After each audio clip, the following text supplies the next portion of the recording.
Chapter 4, The Preparation. When the mail got successfully to Dover, in the course of the forenoon, the head drawer at the Royal George Hotel opened the coach door as his custom was. He did it with some flourish of ceremony, for a mail journey from London in winter was an achievement to congratulate an adventurous traveler upon. By that time, there was only one adventurous traveler left to be congratulated, for the two others had been set down at their respective roadside destinations. The mildewy inside of the coach, with its damp and dirty straw, its disagreeable smell, and its obscurity, was rather like a larger dog kennel. Mr. Lorry, the passenger, shaking himself out of it in chains of straw, a tangle of shaggy wrapper, flapping hat, and muddy legs, was rather like a larger sort of dog.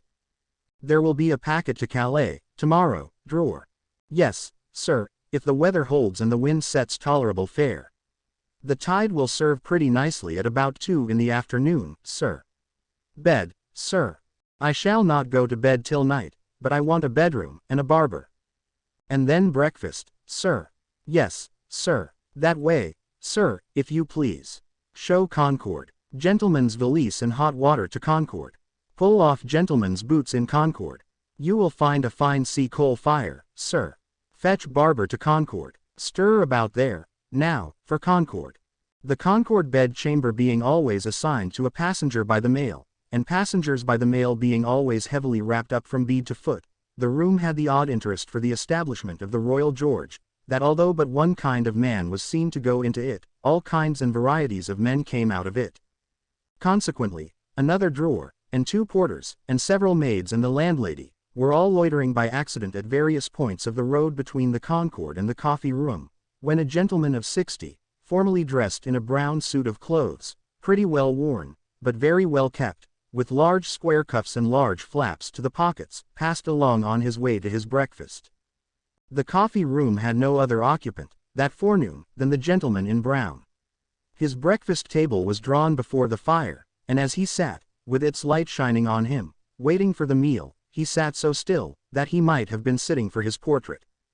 Very orderly and methodical he looked, with a hand on each knee, and a loud watch ticking a sonorous sermon under his flapped waistcoat, as though it pitted its gravity and longevity against the levity and evanescence of the brisk fire.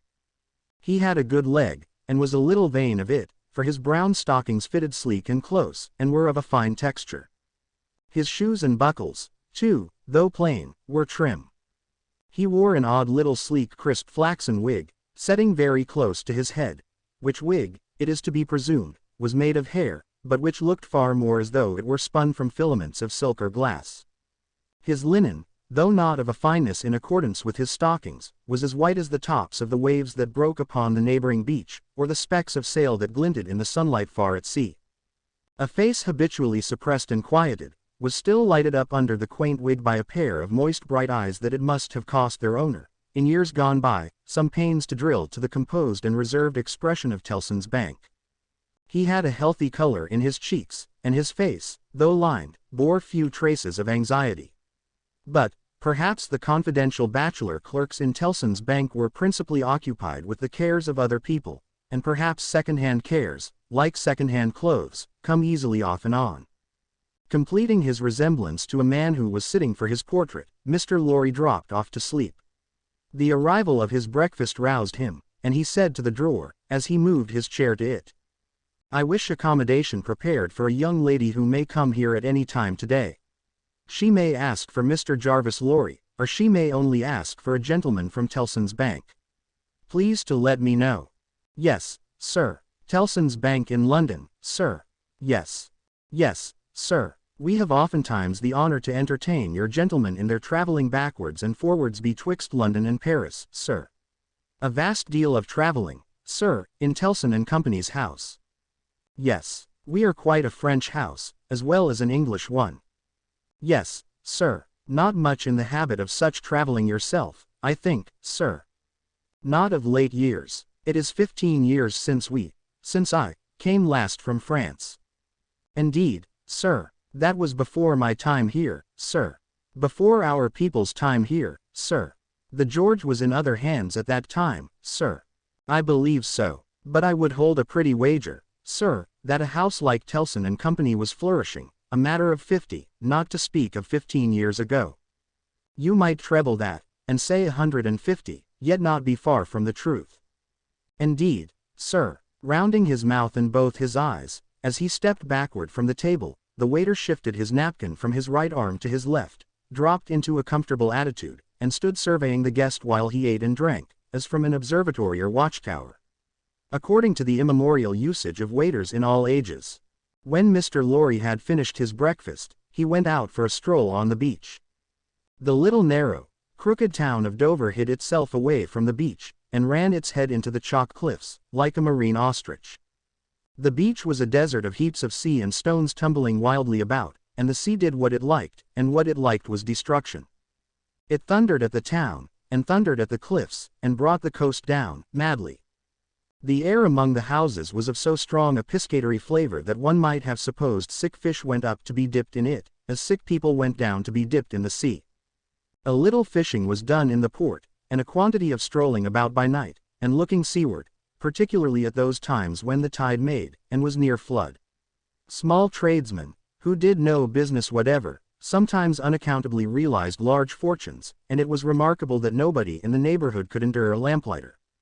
As the day declined into the afternoon, and the air, which had been at intervals clear enough to allow the French coast to be seen, became again charged with mist and vapor, Mr. Lorry's thoughts seemed to cloud too. When it was dark, and he sat before the coffee-room fire, awaiting his dinner as he had awaited his breakfast, his mind was busily digging, in the live red coals. A bottle of good claret after dinner does a digger in the red coals no harm, otherwise than as it has a tendency to throw him out of work. Mr. Lorry had been idle a long time, and had just poured out his last glassful of wine with as complete an appearance of satisfaction as is ever to be found in an elderly gentleman of a fresh complexion who has got to the end of a bottle, when a rattling of wheels came up the narrow street, and rumbled into the inn-yard. He set down his glass untouched. "This is Mamselle," said he. In a very few minutes the waiter came in to announce that Miss Manette had arrived from London, and would be happy to see the gentleman from Tellson's. So soon. Miss Manette had taken some refreshment on the road, and required none then, and was extremely anxious to see the gentleman from Tellson's immediately, if it suited his pleasure and convenience. The gentleman from Tellson's had nothing left for it but to empty his glass with an air of stolid desperation, settle his odd little flaxen wig at the ears, and follow the waiter to Miss Manette's apartment. It was a large, dark room, furnished in a funereal manner with black horsehair, and loaded with heavy dark tables.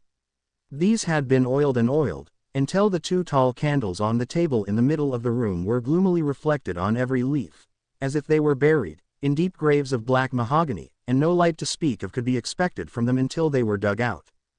The obscurity was so difficult to penetrate that Mr. Lorry, picking his way over the well-worn Turkey carpet, supposed Miss Manette to be, for the moment, in some adjacent room, until, having got past the two tall candles, he saw standing to receive him by the table between them and the fire, a young lady of not more than 17, in a riding cloak, and still holding her straw traveling hat by its ribbon in her hand.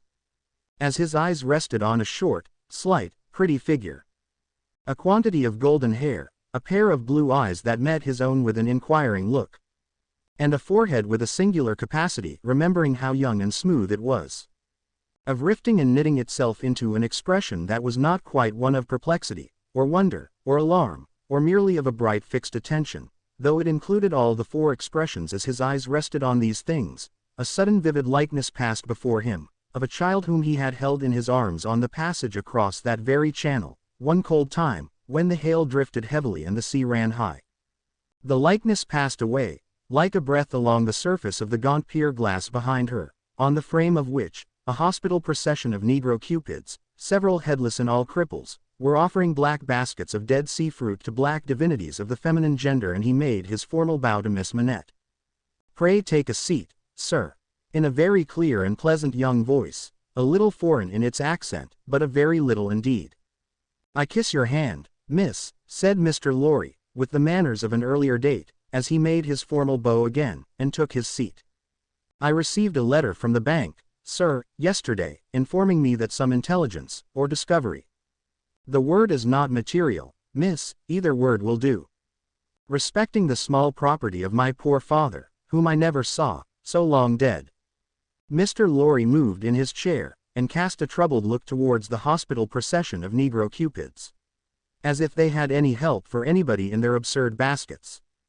Rendered it necessary that I should go to Paris, there to communicate with a gentleman of the bank, so good as to be dispatched to Paris for the purpose. Myself, as I was prepared to hear, sir. She curtsied to him. Young ladies made curtsies in those days, with a pretty desire to convey to him that she felt how much older and wiser he was than she. He made her another bow. I replied to the bank, sir, that as it was considered necessary, by those who know, and who are so kind as to advise me, that I should go to France, and that as I am an orphan and have no friend who could go with me, I should esteem it highly if I might be permitted to place myself, during the journey, under that worthy gentleman's protection. The gentleman had left London, but I think a messenger was sent after him to beg the favor of his waiting for me here. I was happy, said Mr. Lorry, to be entrusted with the charge. I shall be more happy to execute it. Sir, I thank you indeed. I thank you very gratefully. It was told me by the bank that the gentleman would explain to me the details of the business, and that I must prepare myself to find them of a surprising nature. I have done my best to prepare myself, and I naturally have a strong and eager interest to know what they are. Naturally, said Mr. Lorry. Yes. After a pause, he added, again settling the crisp flaxen wig at the ears, it is very difficult to begin. He did not begin, but, in his indecision, met her glance. The young forehead lifted itself into that singular expression, but it was pretty and characteristic, besides being singular, and she raised her hand, as if with an involuntary action she caught at, or stayed some passing shadow. Are you quite a stranger to me, sir? Am I not? Mr. Lorry opened his hands, and extended them outwards with an argumentative smile. Between the eyebrows and just over the little feminine nose, the line of which was as delicate and fine as it was possible to be, the expression deepened itself as she took her seat thoughtfully in the chair by which she had hitherto remained standing. He watched her as she mused, and the moment she raised her eyes again, went on. In your adopted country, I presume, I cannot do better than address you as a young English lady, Miss Manette. If you please, sir. Miss Manette, I am a man of business. I have a business charge to acquit myself of. In your reception of it, don't heed me any more than if I was a speaking machine. Truly, I am not much else. I will, with your leave, relate to you, miss, the story of one of our customers. Story. He seemed willfully to mistake the word she had repeated, when he added, in a hurry, yes, customers, in the banking business we usually call our connection our customers. He was a French gentleman, a scientific gentleman, a man of great acquirements, a doctor. Not of Beauvais. Why, yes, of Beauvais. Like Monsieur Manette, your father, the gentleman was of Beauvais. Like Monsieur Manette, your father, the gentleman was of repute in Paris. I had the honor of knowing him there. Our relations were business relations, but confidential. I was at that time in our French house, and had been, 20 years. At that time, I may ask, at what time, sir? I speak, miss, of 20 years ago. He married an English lady, and I was one of the trustees. His affairs, like the affairs of many other French gentlemen and French families, were entirely in Tellson's hands. In a similar way I am, or I have been, trustee of one kind or other for scores of our customers. These are mere business relations, miss, there is no friendship in them, no particular interest, nothing like sentiment. I have passed from one to another, in the course of my business life, just as I pass from one of our customers to another in the course of my business day. In short, I have no feelings, I am a mere machine. To go on. But this is my father's story, sir, and I begin to think, the curiously roughened forehead was very intent upon him, that when I was left an orphan through my mother surviving my father only 2 years, it was you who brought me to England. I am almost sure it was you. Mr. Lorry took the hesitating little hand that confidingly advanced to take his, and he put it with some ceremony to his lips. He then conducted the young lady straightway to her chair again, and, holding the chair back with his left hand, and using his right by turns to rub his chin, pull his wig at the ears, or point what he said, stood looking down into her face while she sat looking up into his. Miss Manette, it was I. And you will see how truly I spoke of myself just now, in saying I had no feelings, and that all the relations I hold with my fellow creatures are mere business relations, when you reflect that I have never seen you since. No, you have been the ward of Tellson's house since, and I have been busy with the other business of Tellson's house since. Feelings. I have no time for them, no chance of them. I pass my whole life, miss, in turning an immense pecuniary mangle. After this odd description of his daily routine of employment, Mr. Lorry flattened his flaxen wig upon his head with both hands, which was most unnecessary, for nothing could be flatter than its shining surface was before, and resumed his former attitude. So far, miss, as you have remarked, this is the story of your dreaded father.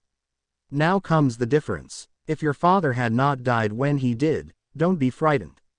How you start. She did, indeed, start. And she caught his wrist with both her hands.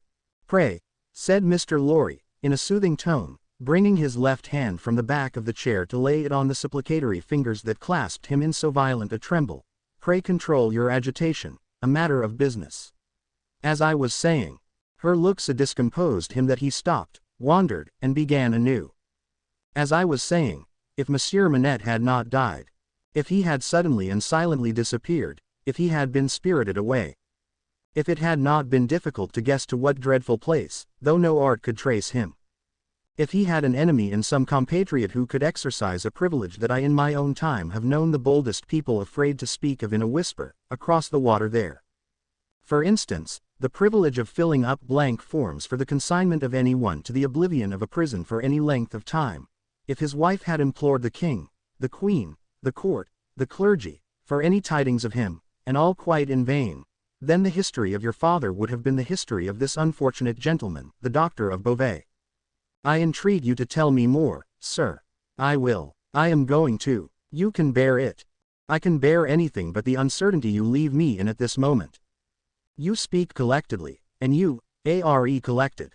That's good. Though his manner was less satisfied than his words. A matter of business. Regard it as a matter of business that must be done. Now if this doctor's wife, though a lady of great courage and spirit, had suffered so intensely from this cause before her little child was born. The little child was a daughter, sir. A daughter. A matter of business. Don't be distressed.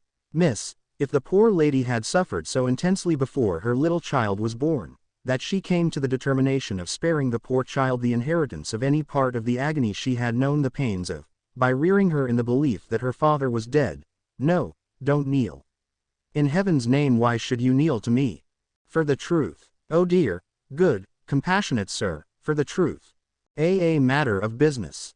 You confuse me, and how can I transact business if I am confused? Let us be clear-headed. If you could kindly mention now, for instance, what 9 times 9pence are, or how many shillings in 20 guineas, it would be so encouraging. I should be so much more at my ease about your state of mind.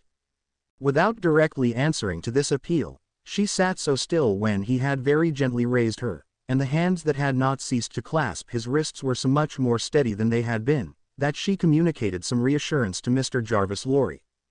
That's right, that's right. Courage, business. You have business before you, useful business. Miss Manette, your mother took this course with you, and when she died, I believe broken-hearted, having never slackened her unavailing search for your father, she left you, at 2 years old, to grow to be blooming, beautiful, and happy, without the dark cloud upon you of living in uncertainty whether your father soon wore his heart out in prison, or wasted there through many lingering years.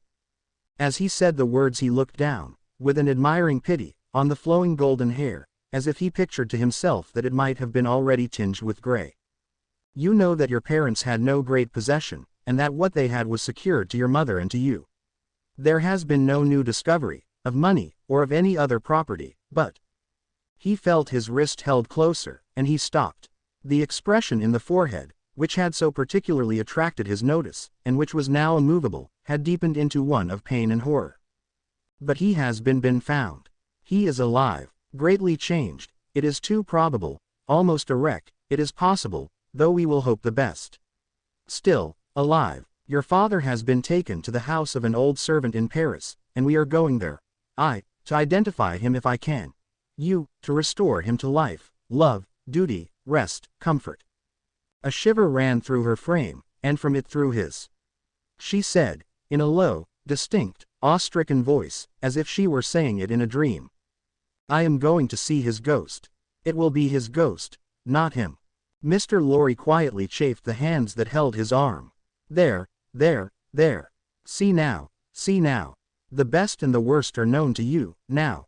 You are well on your way to the poor wronged gentleman, and, with a fair sea voyage, and a fair land journey, you will be soon at his dear side. She repeated in the same tone, sunk to a whisper, I have been free, I have been happy, yet his ghost has never haunted me. Only one thing more, said Mr. Lorry, laying stress upon it as a wholesome means of enforcing her attention, he has been found under another name. His own, long forgotten or long concealed. It would be worse than useless now to inquire which. Worse than useless to seek to know whether he has been for years overlooked, or always designedly held prisoner. It would be worse than useless now to make any inquiries, because it would be dangerous. Better not to mention the subject, anywhere or in any way, and to remove him, for a while at all events, out of France. Even I, safe as an Englishman, and even Tellson's, important as they are to French credit, avoid all naming of the matter.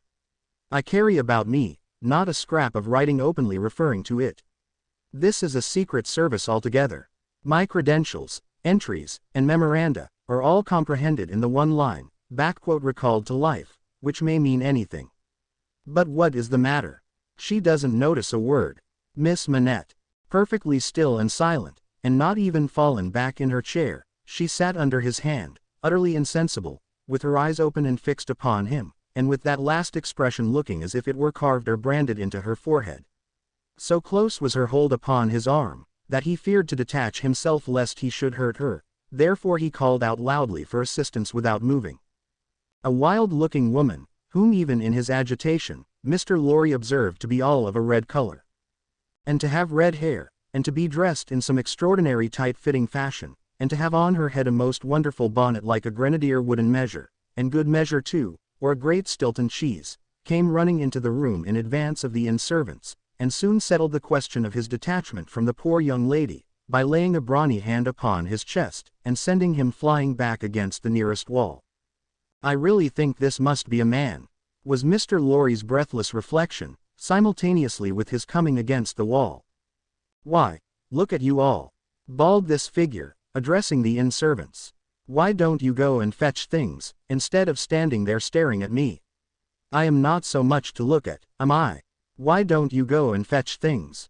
I'll let you know, if you don't bring smelling salts, cold water, and vinegar, quick, I will. There was an immediate dispersal for these restoratives, and she softly laid the patient on a sofa, and tended her with great skill and gentleness, calling her, my precious, and, my bird, and spreading her golden hair aside over her shoulders with great pride and care. And you in brown, she said, indignantly turning to Mr. Lorry, couldn't you tell her what you had to tell her, without frightening her to death? Look at her, with her pretty pale face and her cold hands. Do you call that being a banker? Mr. Lorry was so exceedingly disconcerted by a question so hard to answer, that he could only look on, at a distance, with much feebler sympathy and humility, while the strong woman, having banished the inn servants under the mysterious penalty of letting them know something not mentioned if they stayed there, staring, recovered her charge by a regular series of gradations, and coaxed her to lay her drooping head upon her shoulder. I hope she will do well now, said Mr. Lorry. No thanks to you in brown, if she does. My darling pretty, I hope, said Mr. Lorry, after another pause of feeble sympathy and humility, that you accompany Miss Manette to France. A likely thing, too, replied the strong woman. If it was ever intended that I should go across salt water, do you suppose Providence would have cast my lot in an island? This being another question hard to answer, Mr. Jarvis